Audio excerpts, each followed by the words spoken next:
Bienvenue dans Tam Tam, le podcast recrutement par celles et ceux qui le font vivre au quotidien. Des épisodes courts, concrets et activables avec des invités au top qui te livrent leurs expériences, méthodes et astuces, le tout pour te faire progresser en recrutement. Recruteuse tech, manager d'équipe, freelance ou encore CEO de boîte recrutement, je vais te faire découvrir des invités que tu ne connais pas encore ou pas assez. Quant à moi, je suis Léo, le créateur de ce podcast. Après 7 ans à recruter dans différentes boîtes et différents pays, j'ai créé Blendy pour aider les recruteuses et recruteurs à passer au niveau supérieur. Ce podcast, il est sponsorisé par Team Tyler, l'ATS qui m'a fait aimer les ATS. Team Tyler, c'est l'outil le plus complet pour gérer son recrutement de A à Z en mettant le paquet sur l'efficience, l'expérience candidat ou encore la marque employeur. En écoutant Tam Tam, tu débloques des avantages exclusifs si tu veux changer d'ATS. Tu retrouveras tout ça en description. Sans plus attendre, place à l'épisode du jour. C'est parti. Bonjour à toi Mira. Bonjour Léo. Comment tu vas ? Ça va super bien.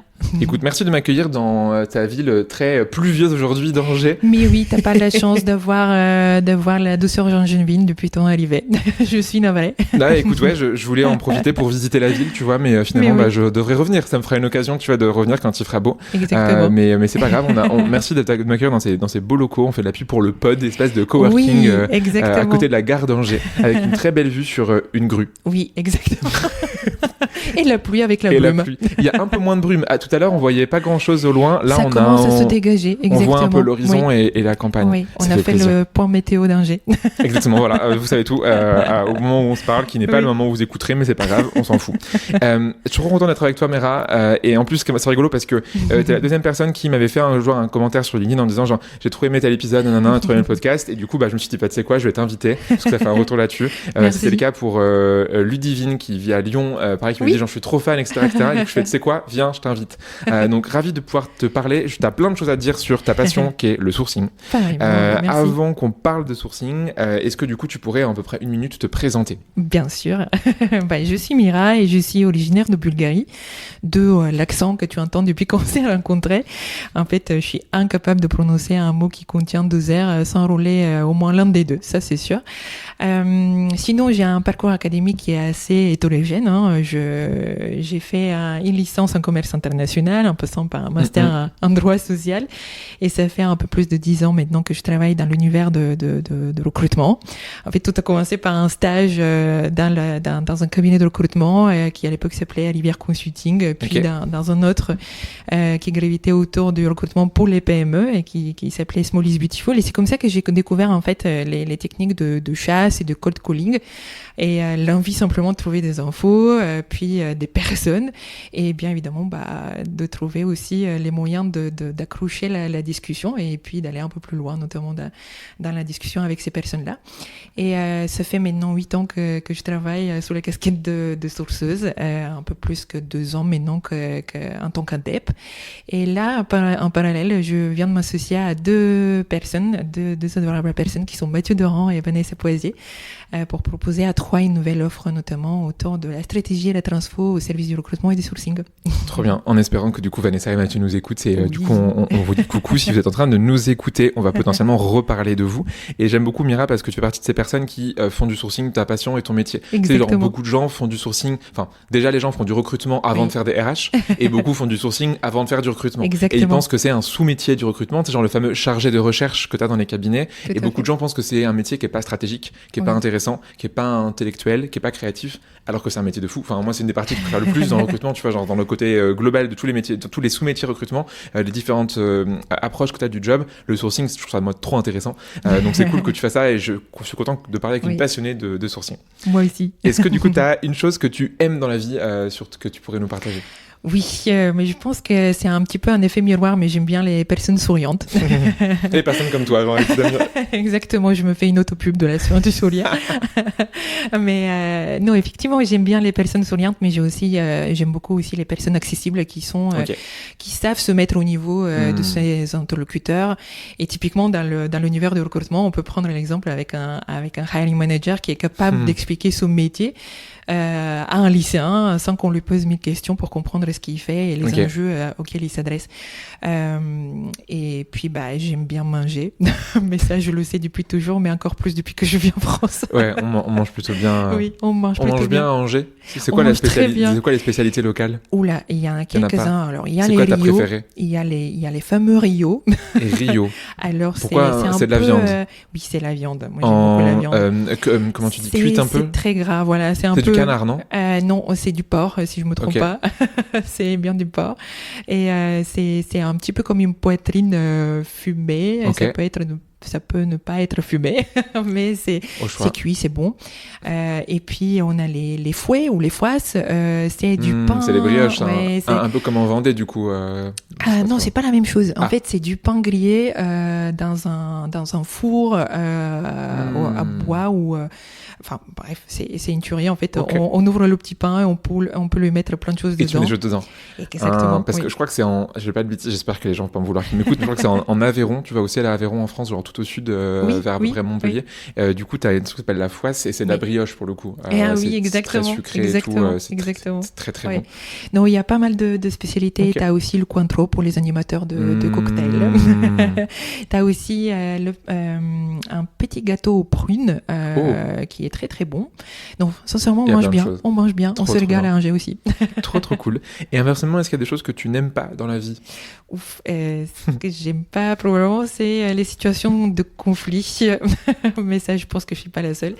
Mais néanmoins, ce qui veut dire que des fois, je contourne un petit peu ce type de situation, en moins jusqu'à ce que je trouve un bon angle d'approche pour faire passer un message. Mais oui, je pense que c'est le conflit. Ok, mais c'est un peu logique parce que du coup tu dis que ce que t'aimes bien c'est les gens qui sont souriants, etc. Oui. Quand t'es en conflit, souvent tu souris plus. Oui. Ou alors tu souris par méchanceté, un peu chasser le sourire.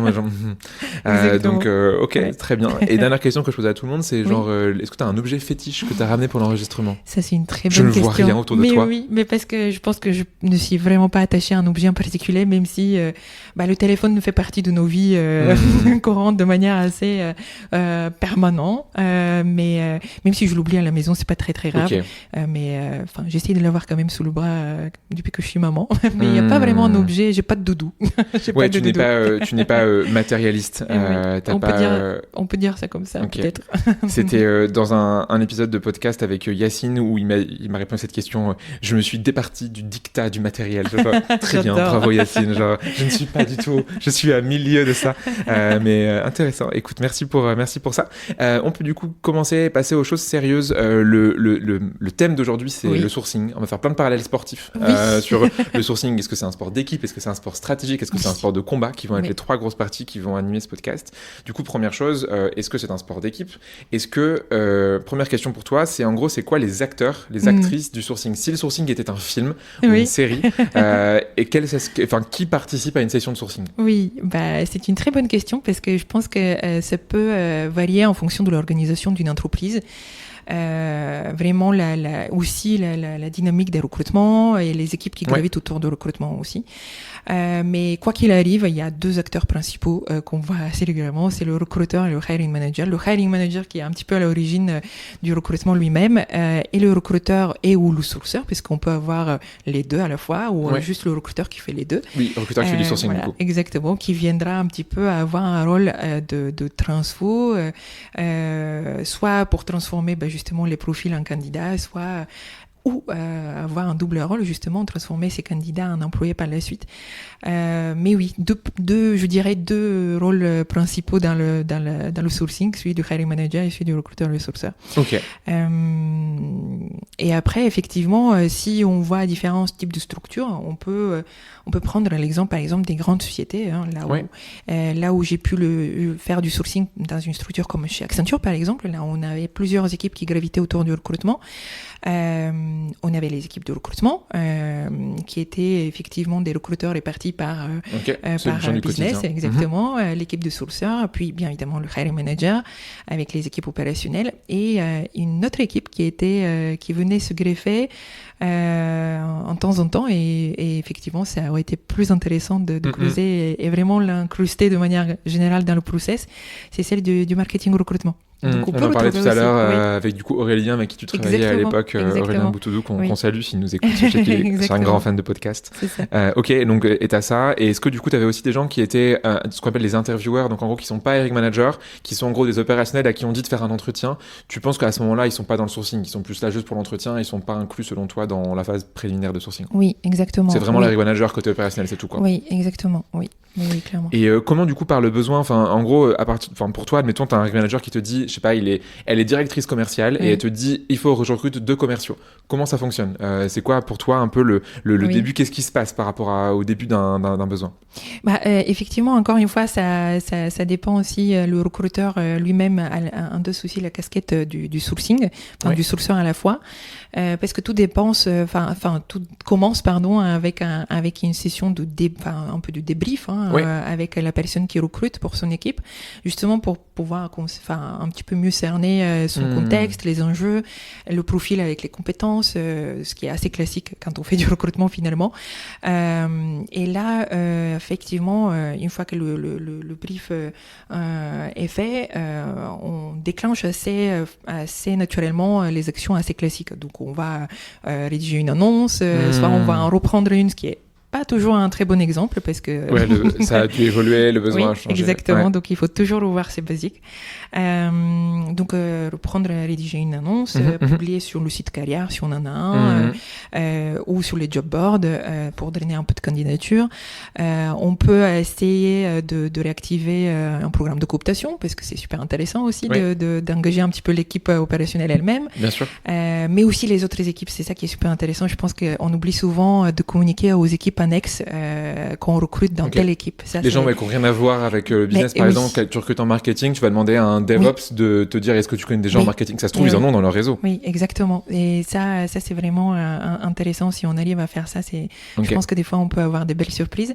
Et l'autre action, c'est assez classique et qu'on a tendance aussi à négliger, c'est aller faire un petit tour dans la TS. Donc, justement, pour voir si on le fameux vivier. Oui, exactement. Et généralement, si au bout d'une ou 2 semaines, on voit que les résultats sont vraiment pas convaincants, là, on a tout intérêt d'activer vraiment une action de sourcing un peu plus poussée. Aller identifier justement des personnes qui sont un peu externes de l'écosystème de recrutement qu'on a actuellement. Identifier des personnes, essayer d'engager la discussion avec elles et essayer aussi de les transformer en candidats plus tard. Mais soit effectivement le recruteur qui fait le sourcing à la fois engage lui-même cette action parce qu'il a les éléments qui lui permettent aussi de faire ça. Là, dans mon cas, quand j'étais chez Accenture, généralement, il y avait un deuxième brief à ce moment-là avec le hiring manager. Tout simplement parce que entre les premières actions du recruteur, il y a peut-être eu des choses intéressantes à observer, à prendre en compte. Et puis le langage, je pense, entre un sourceur et un hiring manager vient affiner un peu ce qui s'est dit avec le recruteur. On a aussi des mots-clés qui viennent se glisser davantage de manière un peu plus concrète, des synonymes qui sont assez mots-clés qu'on peut identifier de base. Donc vraiment le sourceur à ce moment-là, il y a un premier échange avec lui entre le recruteur et le sourceur souvent, parce que le sourceur souvent il arrive au brief avec le manager assez préparé grâce au recruteur. Donc c'est là qu'il y a un premier travail, je pense, d'équipe entre le recruteur et le sourceur. C'est vraiment quand il parle déjà en amont. Ah bah tiens, là je bloque, j'ai pas suffisamment de candidatures, viens m'aider. On va organiser un deuxième échange avec le hiring manager. Et là, effectivement, moi, ce que j'avais pour habitude de faire, mais aussi mes pairs sourceurs chez Accenture, c'est de faire une petite étude de là où on met les pieds, qu'on viendra un petit peu affiner ces détails, justement, ces éléments avec le hiring manager.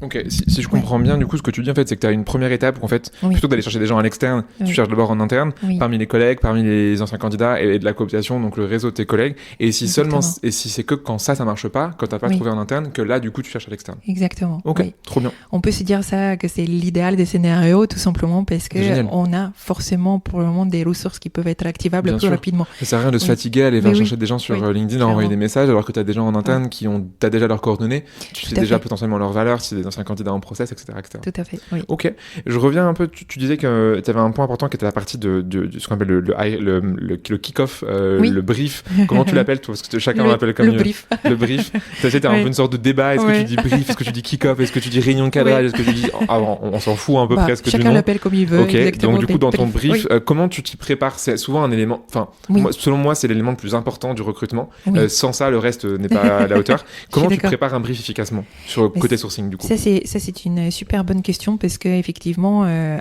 préparer un brief, surtout en ayant des éléments en amont, c'est hyper intéressant parce que ça viendra vraiment affiner tous les détails sur lesquels on peut avoir des doutes, des zones d'ombre, des terminologies qu'on comprend pas. Oui.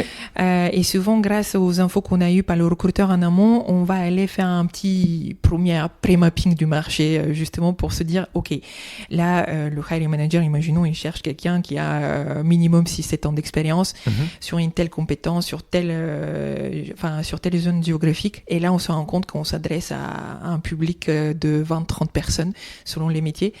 Et ne serait-ce que d'arriver effectivement au moment de brief avec le manager, avec le hiring manager en l'occurrence, on a tout de suite cette posture de quelqu'un qui s'est intéressé un petit peu de ce qui existe sur le marché et venir un petit peu les guider peut-être un peu sur ces idées sur ce qu'il y a sur le marché comme compétences. Donc c'est une première chose, vraiment préparer cette phase-là. Et après, effectivement, le brief lui-même viendra affiner toute cette partie-là qui concerne le profil lui-même, le contexte. En fait, ça va nourrir l'histoire qu'on va raconter derrière. L'histoire de ce qu'on appelle le storytelling ou je pense qu'il doit avoir d'autres appellations que le storytelling, ouais, bien sûr, mais viendra vraiment creuser en dehors du profil et les compétences qu'on recherche, vraiment l'équipe, dans quel contexte, le pourquoi du comment. Parce que l'histoire, c'est le hiring manager qui l'a finalement. Donc c'est souvent à ce moment-là qu'on viendra poser les questions justement. Ça peut être bien évidemment tous les aspects autour du profil comme je disais, mais aussi le contexte, pourquoi on recrute, est-ce que c'est un remplacement, est-ce que c'est une création de poste, pourquoi on n'a pas réussi à recruter jusqu'à là, quels sont les enjeux si on n'arrive pas à recruter tout de suite dans les délais prévus. Combien sont les personnes au sein de l'équipe, comment elle est organisée l'équipe elle-même, comment la personne elle arrive à être formée, à évoluer. Enfin, c'est vraiment des choses qui peuvent être assez annexes, mais qui viendront créer l'histoire finale au final qu'on a envie de raconter. Ok, et tu cadres tous ces éléments-là du coup au tout début, comme ça au moins c'est fait. Exactement. Et t'avances petit à petit. Et tout à l'heure on parlait, avant d'enregistrer, on parlait de l'épisode qu'on a enregistré que j'ai fait avec Julien de Doctolib, et tu disais que tu avais une méthode aussi toi aussi similaire de justement tu présentes d'abord quelques profils, tu valides avec le hiring manager si c'est bon, et ensuite du coup tu continues, c'est un peu, tu passes ton temps à itérer en fait. Exactement. Ça vient effectivement au sourcing, aux fameuses sessions de sourcing avec le hiring manager. Parce trop bien. Si on en fait une, mais c'est vraiment un cadeau pour le sourceur, tout simplement parce que ça vient déjà nous économiser énormément du temps en solo. Et si on arrive à bloquer par exemple 30 minutes, 1 heure par semaine avec le hiring manager sur un mois, ça je l'ai fait chez Accenture. Là, ce que tu dis c'est tu prends le hiring manager avec toi pendant 1 demi-heure et vous sourcez ensemble. Exactement. C'est ça, c'est pas que toi et que lui dans son coin. Exactement. Vous êtes à deux dans un bureau et vous sourcez. Et on source ensemble. Très bien. Comment ça marche du coup ça Alors ça aussi ça demande une sorte de préparation parce que souvent si on commence à sourcer avec les mots-clés devant lui, il s'ennuie un petit peu et puis c'est pas le but. Le but c'est d'aller un peu droit au but en arrivant déjà avec une première liste justement de profils. Donc une fois que le brief est terminé, je lance le petit sourcing à côté avec une première liste de profils. Et généralement pendant le brief on définit aussi une petite stratégie d'approche avec les sociétés qu'on vise premièrement, et c'est souvent si on arrive à décrocher 30 minutes, 1 heure avec le hiring manager à faire ça ensemble, c'est génial. On arrive quand même un minimum préparé. Je pense que c'est plus efficace pour tous les deux, justement pour revoir cette liste que j'ai pu identifier et qu'on screen ensemble en temps réel, parce qu'il y a des infos hyper intéressantes qui vont ressortir lors du screening, des infos aussi concernant le marché, parce que quand on va regarder les profils chez un certain acteur, je prends l'exemple du conseil, parce que effectivement les personnes qui sont sur le terrain et en mission, ils croisent d'autres consultants, par exemple, sur d'autres missions. Et ils connaissent un petit peu l'actualité de certaines boîtes. Par exemple, est-ce qu'ils sont sur un projet? Est-ce qu'ils ont gagné un projet perdu? Est-ce que c'est la période des évals, des bonus? Donc, toutes les infos utiles qu'on peut avoir. Donc, à ce moment-là, effectivement, on screen ensemble. Et il y a quelque chose qui se passe qui est assez intéressant, c'est que la personne en face, elle se rend compte vraiment de la difficulté de Ton job est pas si facile. C'est pas juste des filtres sur LinkedIn, il y a des vrais c'est compliqué le sourcing. Exactement. Et est-ce que tu les fais envoyer des messages aussi, tes hiring managers, ou c'est que toi qui envoies les messages? Oui, des fois on arrive à identifier des profils qu'ils connaissent plutôt bien. Ok, donc s'ils les connaissent, s'ils les connaissent pas, c'est toi qui fais. Oui. Des fois, ça nous est arrivé aussi de faire cet exercice avec des personnes qui connaissent pas. Tout simplement parce que c'est des profils, par exemple, au même grade que eux. Genre, je sais pas, un engineering manager qui va en parler à un autre, ce sera plus cohérent que si toi, recruteuse, t'envoies un message. Oui, exactement. Et souvent, d'ailleurs, on le faisait après une première approche par le sourceur. Là, on n'a pas de réponse. On s'est dit, mince, il est quand même bien sur papier, cette personne-là. Il va falloir vraiment qu'on essaye de la voir. On a essayé de trouver toutes les managers, c'est plus efficace.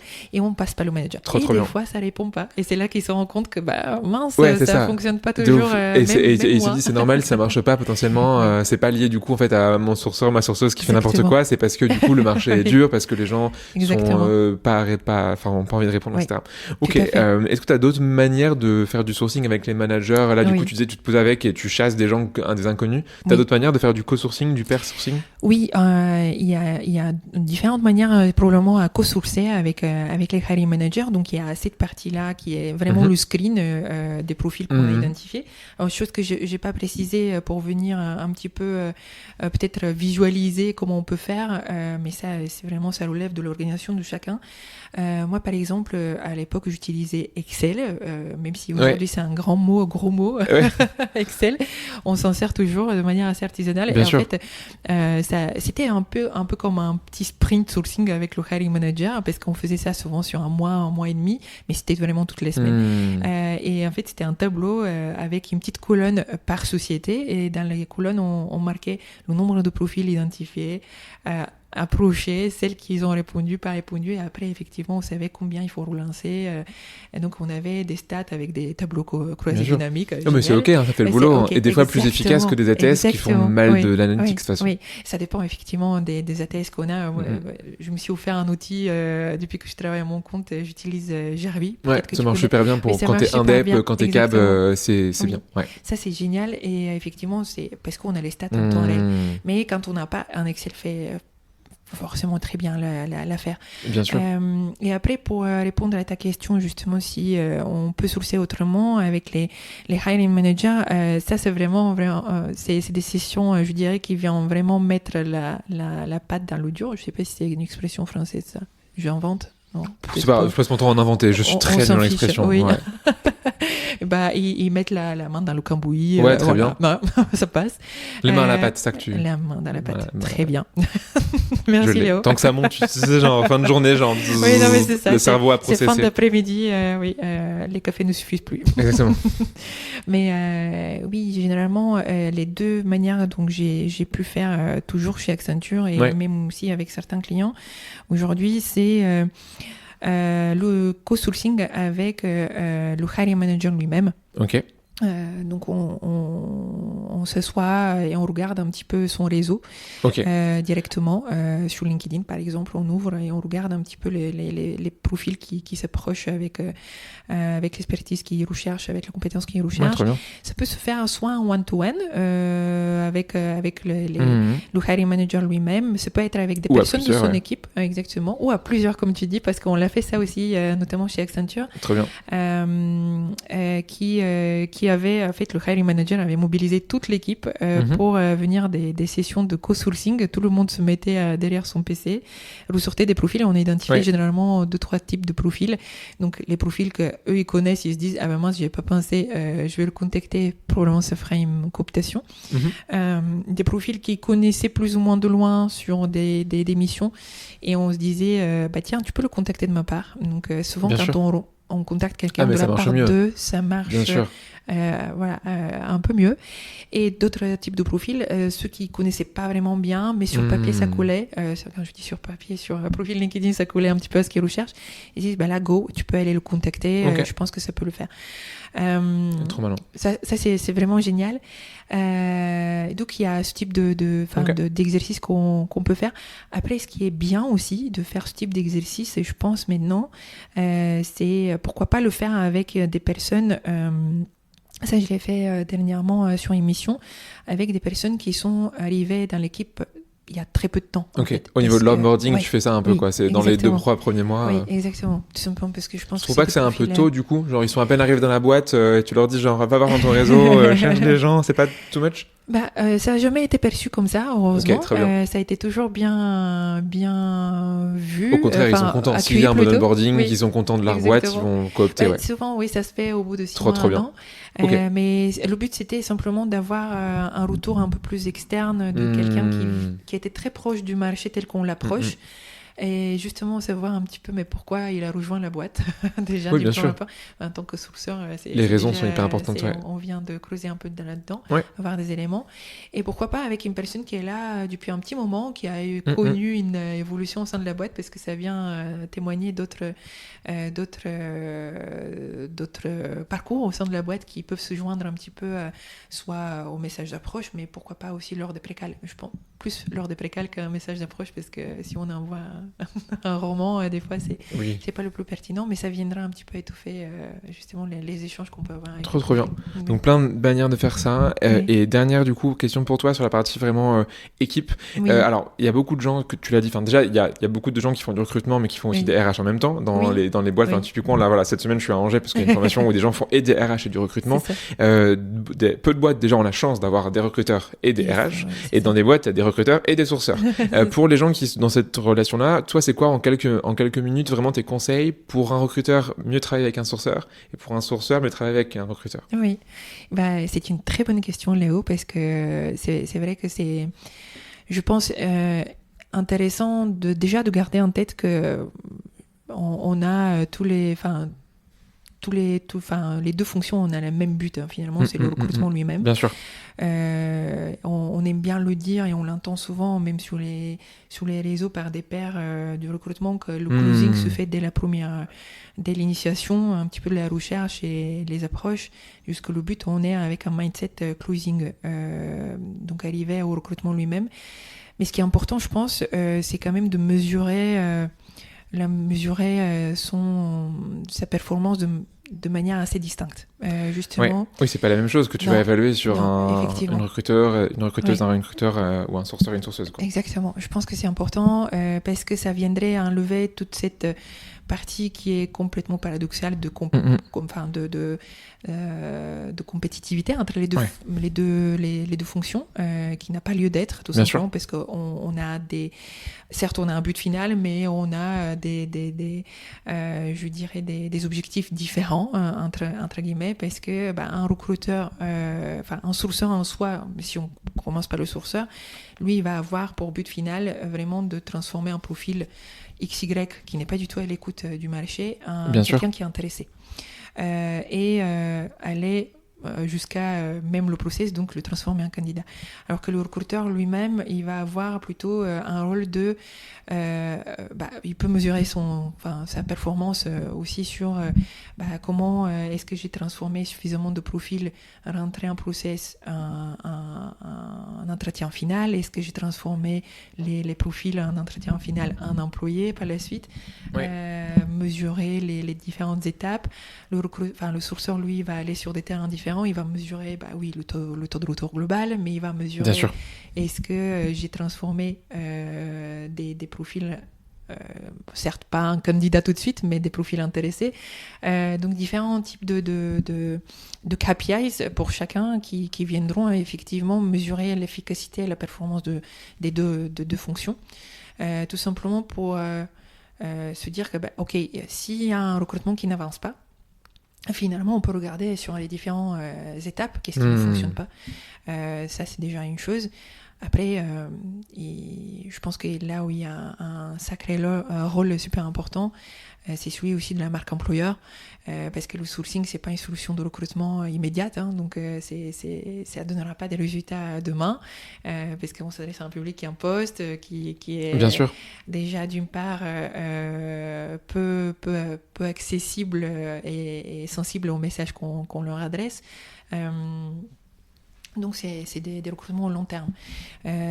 C'est pas une fonction support de pompier, mais ça vient renforcer le recrutement. Bien sûr. Si ça arrive au tout début, tu vois. Si dès le début, tu arrives à faire et de la marque employeur et du Oui. sourcing en parallèle, et que tu as des gens qui postulent et Tout des à gens que fait. tu cherches, et Oui. pas, comme tu dis, à attendre que ce soit trop tard, parce que personne ne Exactement. postule pour dégainer du sourcing en mode Exactement. Ah, ça fait déjà 2 mois qu'on est Mais hors oui, délai, aide-nous. mais oui, Ça marche pas. Ça fonctionne pas comme ça, Très bien. malheureusement. Mais voilà, et ça laisse aussi le temps de travailler justement sur les autres leviers, notamment Ouais. la marque employeur. Mais la marque employeur se traduit par différents éléments, donc forcément, c'est un chantier hein, au De final ouf. sur lequel on travaille constamment pour enrichir. Donc Trop bien. Oui. Merci du coup pour De rien. ça. Et donc on a bien saisi le sourcing, c'est un sport d'équipe numéro Oui. 1. Contrairement à ce qu'on pourrait croire, tu vois, tu t'imagines que le sourcing, enfin, tu sais, dans le cliché de plein de gens, c'est des gens devant leur ordi, un peu genre geek, qui sont Pas avec du tout. leur musique dans leurs oreilles, en train d'aller scroller LinkedIn, grosso modo, tu vois, genre l'image que les C'est gens des ont. pousseurs de CV et de profil. Terrible, Oui. exactement. Alors que pas du tout. Deuxième chose, du coup, Oui. quand on préparait le podcast, tu me disais que le sourcing, c'est aussi quelque chose de stratégique. Oui. Première question pour rentrer à fond direct dans le vif du sujet. Bien Il y a sûr. un truc que les sourceurs font, que peu de gens font, c'est le mapping marché. Oui. C'est quoi cette bestiole? Qu'est-ce que c'est? Comment ça marche? Je te rassure, c'est pas très très compliqué, surtout quand on n'a pas d'outils. Et d'ailleurs, c'est assez intéressant, mais quand on a les moyens et on a le moyen de se payer des LinkedIn Insights, c'est génial. Pas beaucoup de gens ont les moyens Pas de ça, beaucoup de personnes ont les mais moyens ça de doit être... faire J'en ai ça. jamais utilisé, tu vois. Je sais même pas à quoi ça ressemble. C'est vrai. J'ai jamais vu LinkedIn Mais Insights. c'est normal. Moi, j'ai eu l'occasion pendant mes fonctions chez Accenture, bien parce sûr. que le budget se prêtait, on avait vraiment... On payait 10 millions par an à LinkedIn pour toutes nos licences. Mais effectivement, c'était un petit peu le Graal, mais parce De que fou, ça nous bien sûr. économisait énormément du temps de recherche pour creuser un petit peu, Ok. un peu tâter le terrain, tout simplement. sûr. Parce que le but, c'est ça. Quand tu dis mapping marché, ça fait peur, mais ça peut faire peur. Finalement, moi, je fais pas quelque chose de sourcier en parlant du mapping marché. Le but, Ouais. c'est vraiment d'aller avec des outils type LinkedIn, lancer une petite recherche, vraiment en s'adressant vraiment à tout son réseau, mais de première, deuxième, troisième degré, vraiment de voir sur cette compétence-là, sur telle localisation géographique, et combien de personnes il y en a. Et venir observer un petit peu, est-ce que c'est des personnes très juniors, est-ce que c'est des personnes très seniors au contraire, vraiment Un peu les rémunérations potentiellement, les compétences si qu'ils on vont a avoir. si on a la chance d'avoir ce type d'infos, oui. Ouais. Mais oui, clairement, ça viendra observer surtout où ils sont, parce que ça donne une idée. Est-ce que c'est des Bien gens sûr. qui sont en industrie, est-ce que c'est des Ouais. gens qui sont un secteur très très défini. Donc oui, clairement, ça viendra juste donner une idée où est-ce qu'on met les pieds. Et ça viendra un petit peu appuyer sur cette relation avec Et le... comment tu utilises ça? Parce que moi, je vois plein d'entreprises, des gens, des Oui. clients conformes qui me disent, bah, je fais ça. Et Oui. après, je fais, ok, donc du coup, tu sais combien il y a de Oui. recruteurs enfin, par exemple, combien, je sais pas, il y a de comptables à Angers, Oui. et combien, du coup, ont entre 5 ans d'expérience, et je sais maintenant, qu'est-ce que t'en fais de cette donnée? Bah, je l'ai. Je l'ai. Ok, et t'en fais quoi? Est-ce que toi, concrètement, comment, une fois que t'as fait ton mapping marché, Oui. comment tu peux utiliser ces données-là pour ton sourcing? C'est quoi l'intérêt de faire ça, en fait? Bah, l'intérêt surtout, c'est de savoir où se trouvent les gens, bien évidemment. Ok. Se dire, ok, si on cherche des comptables, par exemple, et sur un G, on a, disons, une centaine de comptables, on peut savoir quelles sont les sociétés qui recrutent le plus de comptables. Mais après, ce qui va me donner, je vais avoir une liste de sociétés chez lesquelles je vais aller sourcer, tout simplement. Et dedans, bah, je vais aller observer profil par profil. Certes, c'est chronophage, ça peut être chronophage, mais ça fait partie du métier. Enfin, en tout cas, ça me fait pas peur de passer du temps à regarder le profil, mais me dire, ok, ce profil, ça peut faire sens par rapport à la demande de mon client.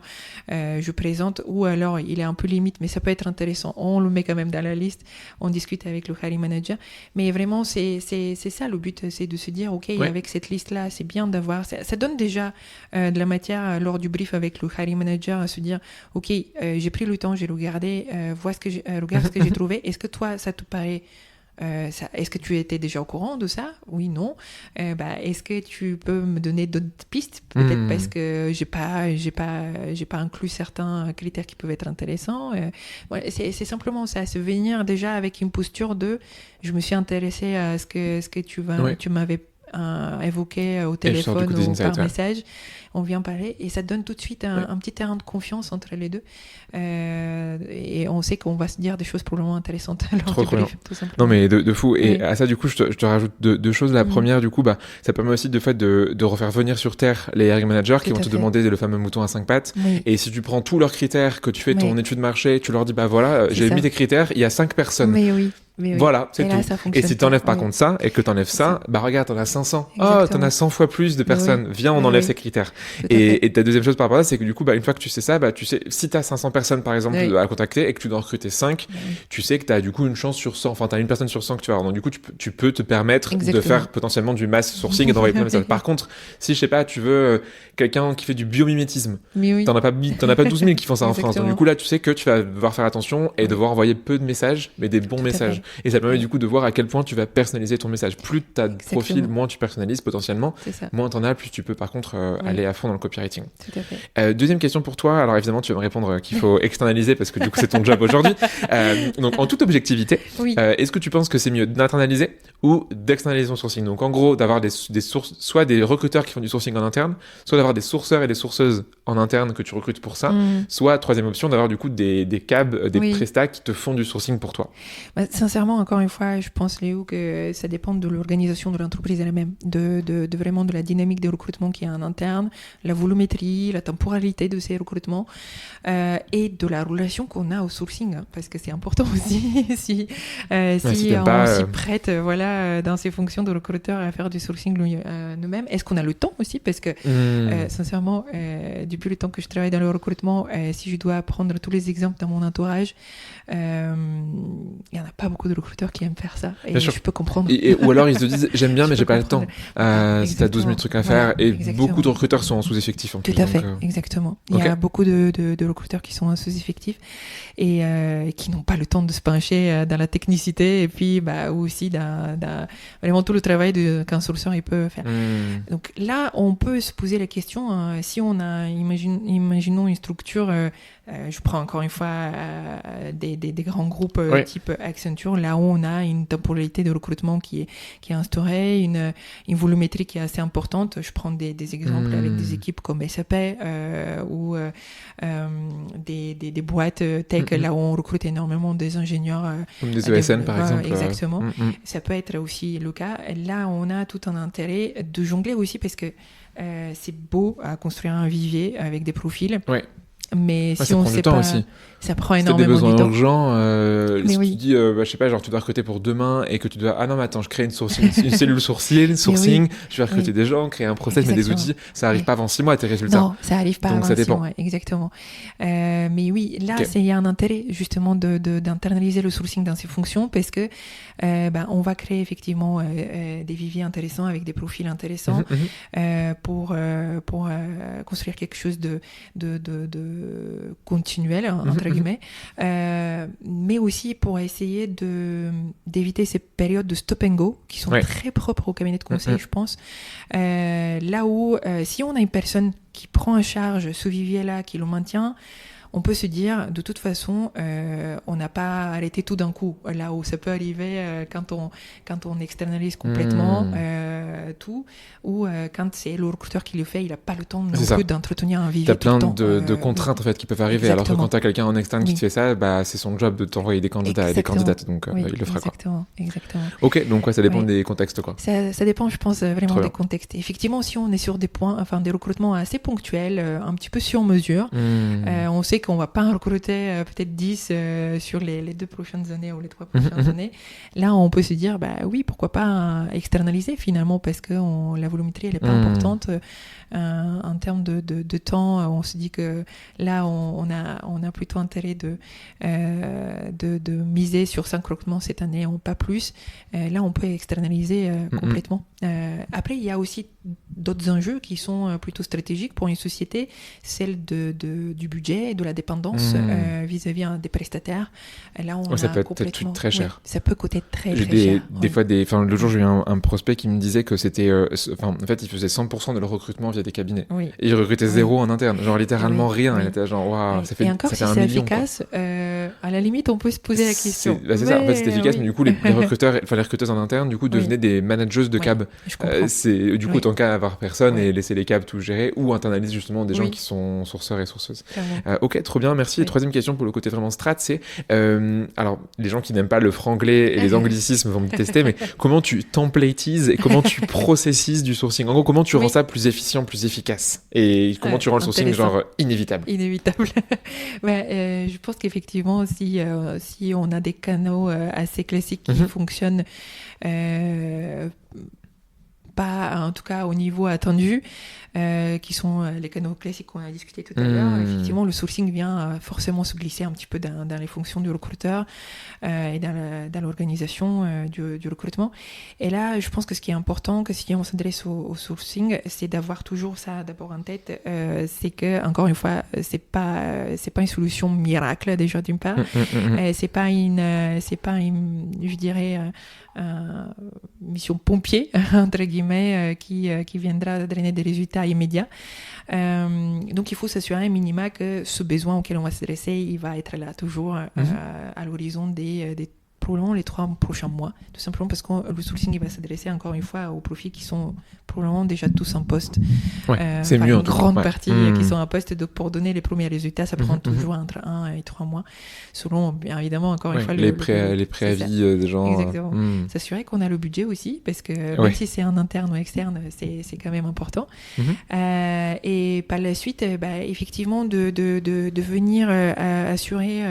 Je prends l'exemple encore une fois d'Accenture parce que c'est là qu'on a vraiment essayé de définir le process du sourcing et du sourceur. C'était un petit peu sa feuille de route entre guillemets. C'est quoi le rôle exactement, c'est de démarrer une mission dès qu'on a effectivement les autres canaux qui étaient activés, qui n'étaient pas concluants, de démarrer cette mission par le brief encore une fois avec le hiring manager, la préparation des messages d'approche avec le storytelling qu'on peut créer derrière, lancer le sourcing lui-même avec une première liste de profils qu'on peut identifier et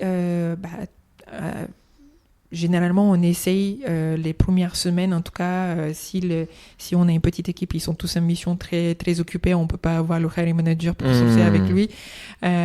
Au moins avoir un retour, un feedback très rapidement pour continuer le sourcing. On fait des reportings assez réguliers justement pour savoir si on est. C'est quoi toutes les semaines pour toi un bon reporting régulier? Oui, on faisait des et je le fais d'ailleurs toujours avec tes clients aujourd'hui, c'est toutes les semaines aussi. Oui, alors ça dépend effectivement des clients, mais pour moi-même, tu fais des meetings entre toi et toi-même, genre. Alors, qu'est-ce que t'as fait aujourd'hui, Mira? Écoute, j'ai plutôt bien travaillé. Qu'est-ce que t'en penses? Ouais, je suis d'accord avec toi. Non, mais c'est vrai qu'avant, je me servais des tableaux croisés dynamiques pour justement avoir cette vision. Bon, ok, tout l'auteur cette semaine, c'est vraiment pas. Après, c'est des phénomènes, et Julien, il en parlait d'ailleurs, je pense, dans son podcast, de ce phénomène. Au début de mission, t'as quelques profils qui répondent assez rapidement et t'as cet effet waouh. Et après, tu as ces phases justement là où. Bien sûr. T'as forcément. Plus du temps, c'est toute une question de temps aussi.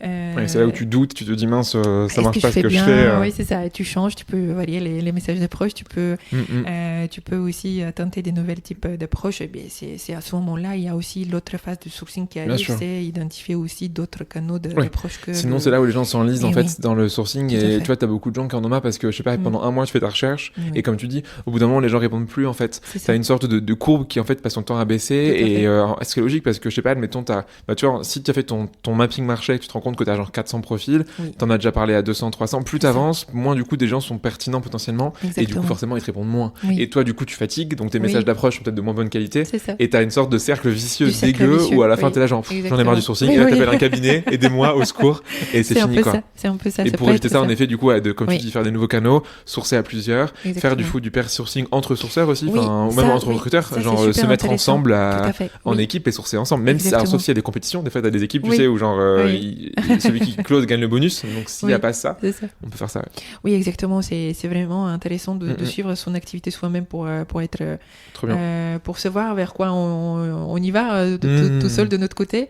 Est-ce qu'on a besoin de changer quelque chose, même si, encore une fois, le sourcing, c'est pas la solution miracle au recrutement, hein, mais il y a plein d'autres canaux qui doivent être travaillés en parallèle pour que ce soit efficace et que ce soit vraiment une logique d'un ensemble. Mais effectivement, le sourcing avec ses pairs de sourceurs, quand on C'est a trop bien. une équipe comme ça, c'est Et si on n'a pas d'équipe, on fait avec des gens qui sont dans d'autres boîtes. Tout à fait. Tu vois, on fait un stand de buddy et ça, c'est trop bien. Ça, c'est T'as vraiment déjà génial. fait ce genre d'initiative avec des gens dans d'autres boîtes ou... J'ai jamais fait cette initiative. Faudrait que je mette en relation avec quelqu'un qui, j'ai pas son prénom, qui a voulu lancer ça justement et qui cherche des buddy people bien. pour faire du sourcing ensemble. Oui, parce qu'on a souvent différents types différentes Exactement. manières de Mais faire justement, les choses. c'est ça qui est cool. Et même si ton secteur est différent, C'est justement, tu vas apprendre de ce que fera l'autre. Exactement. T'as des gens, je sais pas, si t'as jamais reçu dans la tech, t'as quelqu'un qui te montre comment marche GitHub, t'es là genre, ouais, c'est trop bien. Et le jour où t'auras besoin de recruter des techs, t'auras déjà potentiellement vu ça, quoi. Exactement. Trop bien. Donc, tu nous as convaincu que le sourcing, non seulement était un sport d'équipe, mais aussi un sport stratégique. Exactement. Troisième chose, est-il un sport de combat? Oui. Et là, les gens se disent, bah non, alors je vais casser le mystère. Non, évidemment, genre, avec le candidat et le sourceur, t'as genre zéro combat. Ça, c'est ce que les gens pensent. Tu vois, genre, sur LinkedIn, les candidats font du recruteur bashing, les recruteurs se plaignent des candidats, les managers se plaignent de tout le monde, et grosso modo, genre, en fait, chacun dit que c'est la faute de l'autre. Comment tu fais, toi, pour être la coach, être l'allié des candidats et t'assurer, du coup, de les aider? Parce que ton rôle, c'est que les gens closent, en fait, c'est que t'as chassé. Comment tu fais ça? Comment t'as une posture de coach d'aidante par rapport aux candidats? Mais tu sais, c'est important et je pense sur deux volets cette question-là parce que souvent on se dit le sourcing de toute façon il s'arrête qu'à la précale. Une fois que la précale elle est faite, ton rôle s'arrête. Oui, dans les faits, on va dire que mon rôle s'arrête au moment où la personne passe avec le statut candidat et dans mon processus de recrutement. Dans les cas idéaux.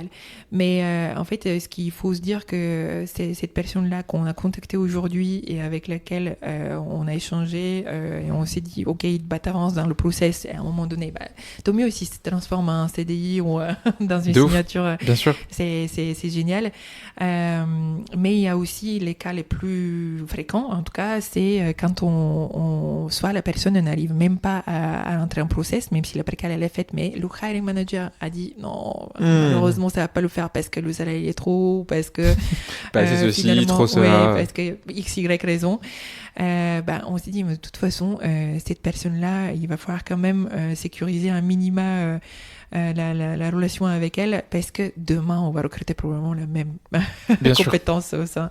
Donc c'est ne serait-ce que par un feedback immédiat de manière très transparente.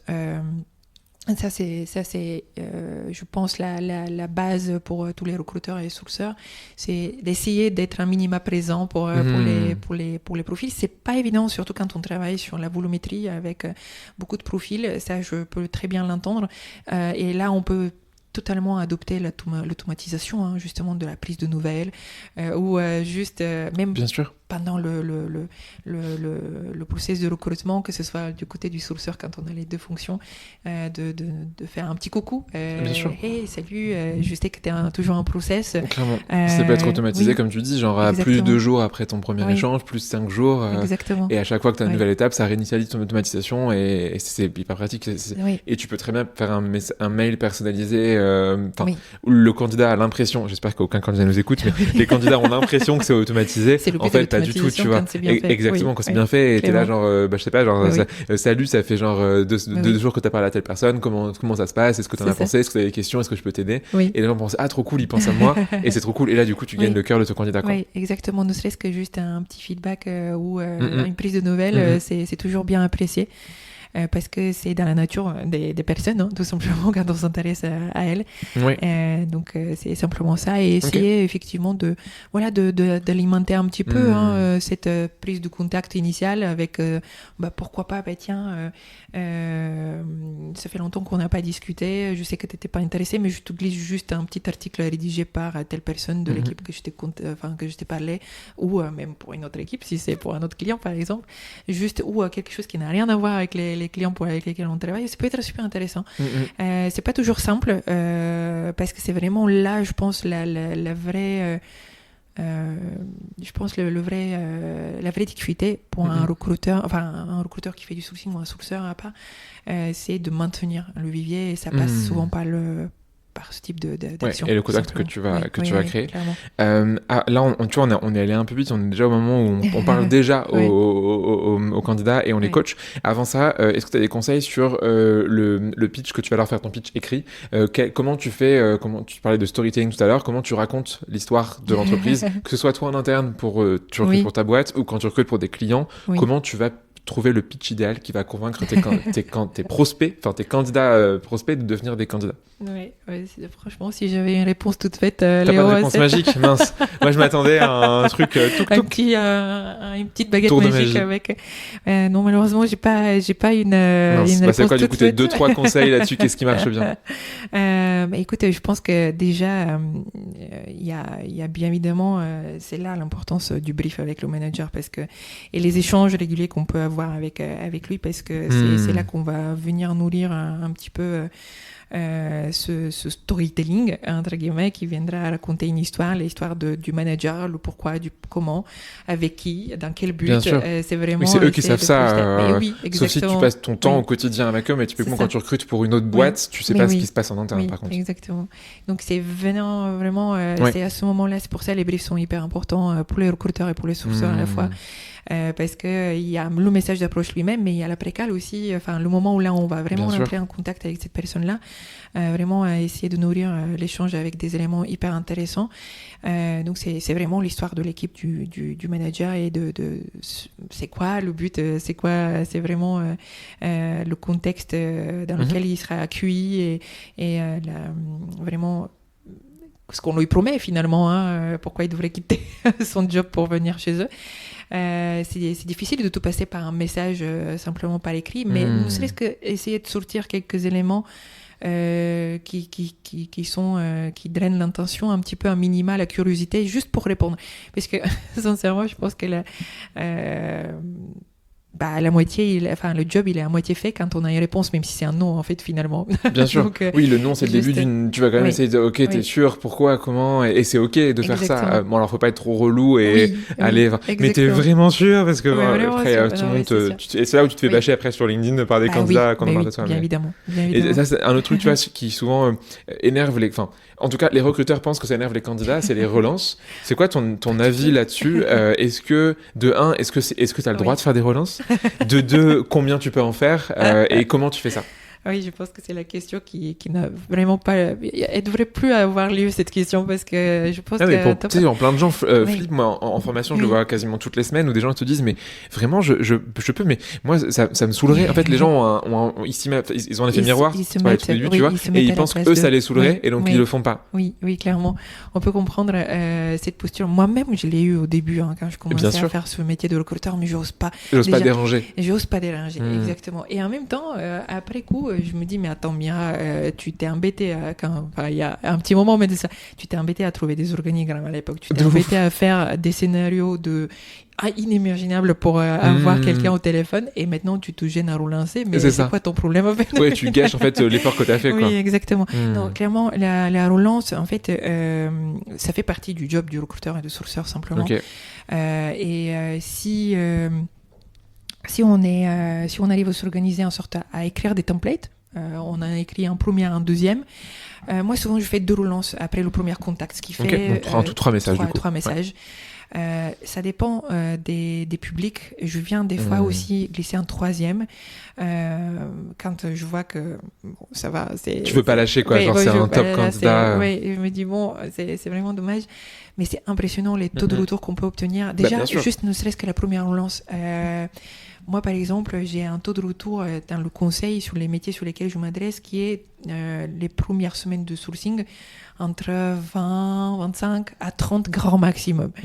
Et première relance, deuxième relance, en fait, la deuxième relance, on arrive à des taux impressionnants selon les publics. Tu encore une doubles fois. quasiment, ouais. Mais on peut arriver jusqu'à 70% de taux de retour, ce qui Bien sûr. dans le conseil, c'est quand même assez impressionnant, en tout cas à mon égard. Bien sûr. Et en fait, il y a plein de raisons pour lesquelles les candidats ne répondent pas. Et souvent, tu vois, nous, on se dit, c'est parce que mon message est nul, c'est parce qu'ils sont pas intéressés. Oui. Et en fait, on s'imagine les raisons. Alors que toi, genre, ça se trouve, c'est juste, je sais pas, genre, je t'envoie un message, t'es en train de le lire, et quelqu'un t'appelle pour la pause déj pour aller manger une pizza. Du coup, t'oublies, et clairement, t'es passé pas ta vie de faire ça.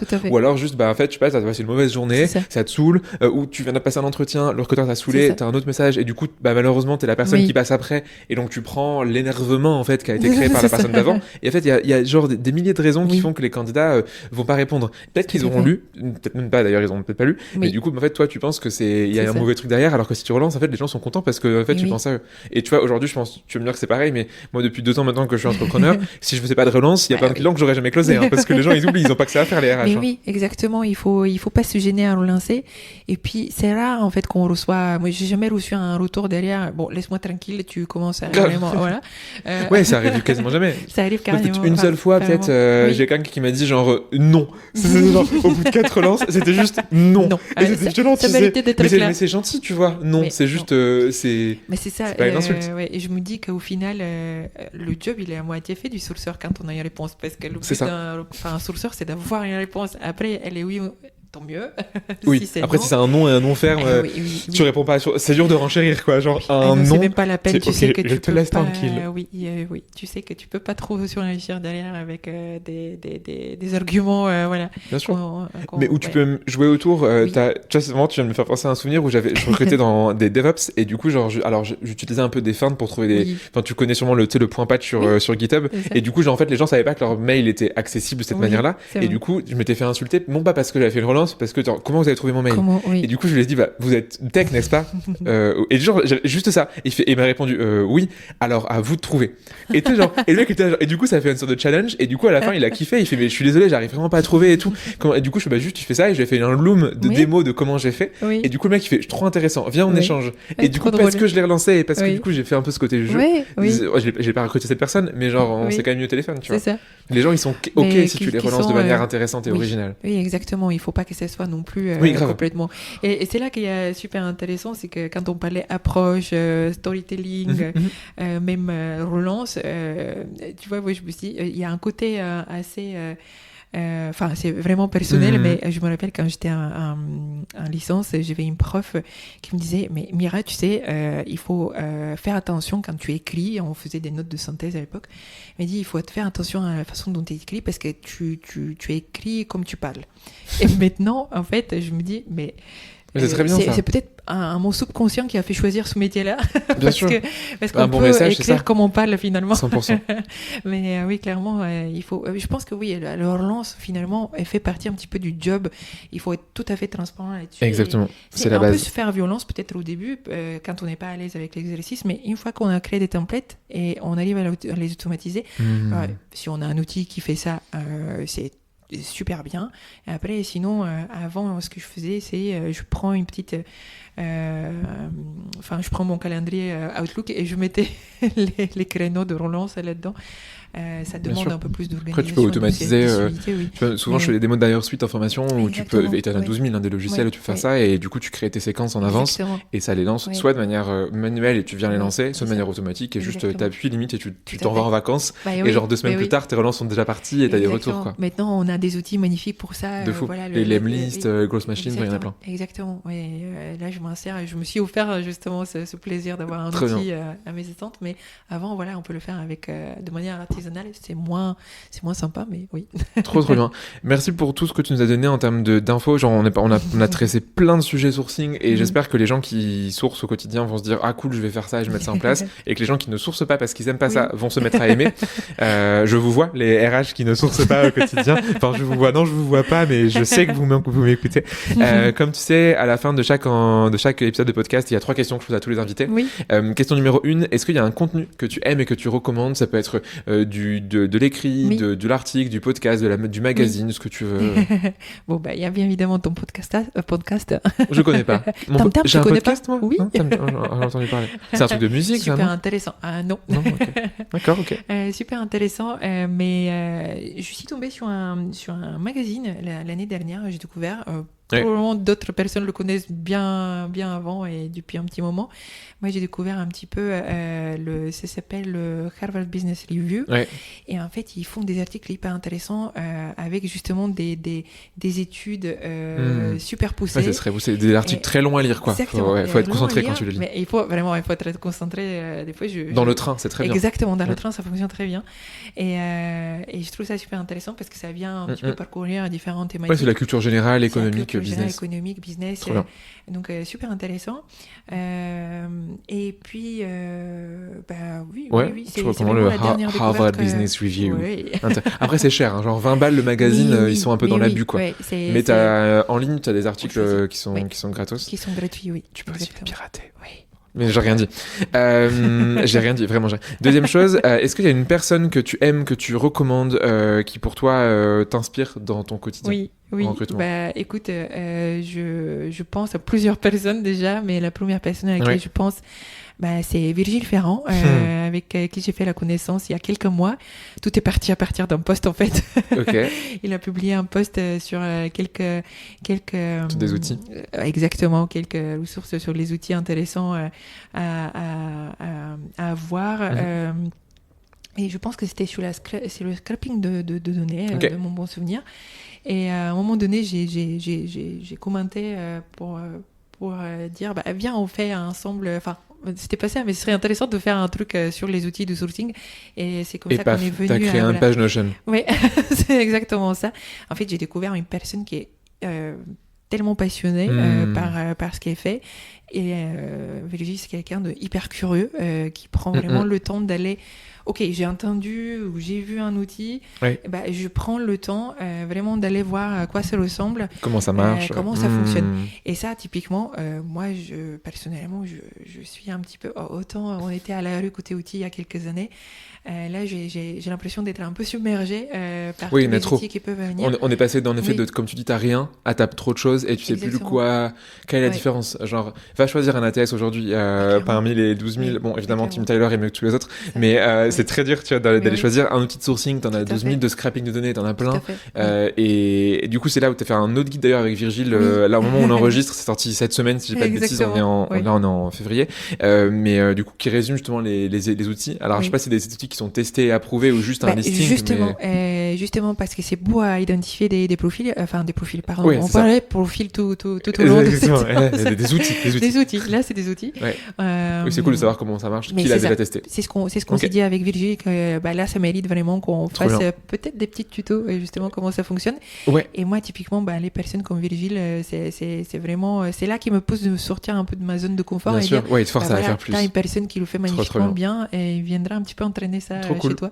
Donc, avec les deux mains, Virgile à recommander. On salue Virgile. C'est la 3e fois que Virgile est recommandé à la fin d'un podcast. Je crois que j'ai plus le choix et que je suis obligé de l'inviter.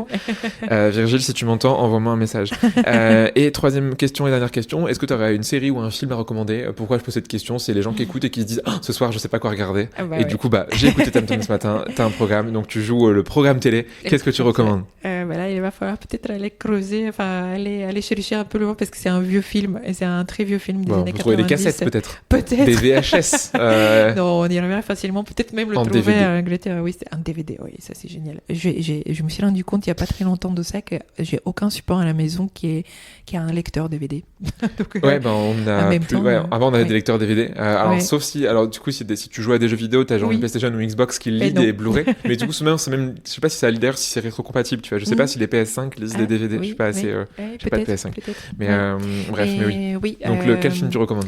Je pense à un film que j'aime beaucoup. Bah, après, il y en a tellement, mais c'est un film qui s'appelle L'éveil avec De Niro et Robin Williams qui est top, qui raconte une histoire assez intéressante entre un patient et un chercheur-docteur. Je dirais que c'est un drame. C'est pas le type de film qu'on regarde comme ça. C'est pas good mood, quoi. Non, on pose pas son cerveau à côté. Non, clairement, si on est il fait pas beau dehors comme ce soir, on peut se mettre sous sa couette, on peut pleurer un petit peu, voilà. D'accord, ok. Donc si t'es triste, tu seras encore plus triste. Si t'es heureux, ça te rend triste. Ça, oui. Ok, faut aimer la tristesse. Mais très bien. Merci de finir sur cette note très positive. Très positive. Tu disais quoi au début de l'épisode, que t'étais beaucoup dans le sourire. Voilà. Bonjour, je suis un paradoxe. Je sais pas pourquoi j'ai recommandé ce film, mais oui. T'as le droit. Le jeu d'acteur, il est magnifique, c'est pour ça, surtout. Trop bien. Merci pour ça. Merci d'avoir témoigné sur Tam Tam, d'avoir donné tous tes avis, tous tes tips de sourcing. Est-ce que tu as un mot de la fin à dire pour les gens qui nous écoutent, un dernier mot, une dernière phrase? N'ayez pas peur du sourcing. Sincèrement, je pense qu'il y a des belles choses qu'on peut faire et s'éclater en tant que sourceur. Donc, je pense que je ne suis pas la seule à en témoigner. Il y a plein d'autres sourceurs ou des gens qui font du sourcing et peuvent en dire autant et même mieux que moi. On pourrait faire appeler presque l'épisode comme ça. N'ayez pas peur du sourcing. C'est ça. C'est le but, genre, n'ayez pas peur. Allez-y, lancez-vous et testez. Oui, merci pour tous tes retours. Passe une excellente journée et à bientôt. Pareillement. Bye. À bientôt.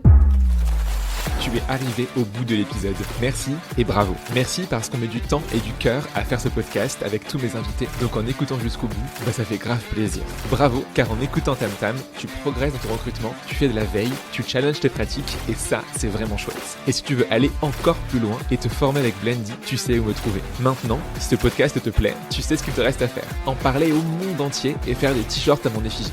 Non, on va pas aller jusque là, mais 3 choses que tu peux faire. Premièrement, aller mettre une bonne note sur Apple Podcast ou Spotify. C'est peut-être un détail pour vous, mais pour moi, ça veut dire beaucoup.